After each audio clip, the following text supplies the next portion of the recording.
தமிழ்நாட்டுல கலியம்புதூர் அப்படிங்கிற கிராமத்துல ஒரு விவசாய குடும்பத்துல பிறந்த அந்த பையன் குடும்ப கஷ்டத்தினால 10ஆம் கிளாஸ்ல பாதியிலே படிப்பை விட்டுட்டு தன்னுடைய தம்பிங்க படிக்கணுங்கிறதுக்காக விவசாய வேலைக்கு போனார். கேபிஆர் அப்படிங்கிற கேபி ராமசாமி 1971 ஒரு 8000 ரூபாய்க்கு கடன் வாங்கி சின்னதா ஒரு பவர்லூம் மேனுபேக்சரிங் யூனிட் ஆரம்பிச்சாரு. அதாவது ஆட்டோமேட்டிக்கா ஒர்க் ஆகக்கூடிய வீவிங் மிஷினை வாங்கி அது மூலியமா துணிகளை உற்பத்தி செஞ்சார்.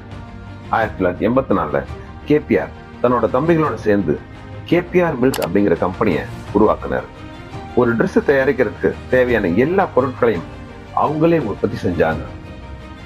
2003 KPR Mills Indian stock market list ஆனது கேபிஆர் மில்ஸ் வளர்ச்சிக்கு ஒரு பெரிய டேர்னிங் பாயிண்டா அமைஞ்சதுன்னு சொல்லலாம். சுமார் 30,000 பேர் வேலை செய்யற இந்த நிறுவனத்துல 95% கிராமத்தில் வந்த பெண்கள் தான். அவங்களுக்கு தேவையான கல்வியையும் வேலைக்கு தேவையான ட்ரைனிங்கையும் கொடுத்து சேர்த்துக்கிறாங்க. 2019 கேபிஆர் மில்ஸ் பாசோ அப்படிங்கிற பிரீமியம் மென்ஸ் இன்னர்வேர் பிராண்டை சுமார் 2500 கடைகள் மூலமாகவும் இ-காமர்ஸ் பிளாட்ஃபார்ம் மூலமாகவும் லான்ச் பண்ணி சக்சஸ் ஆனாங்க.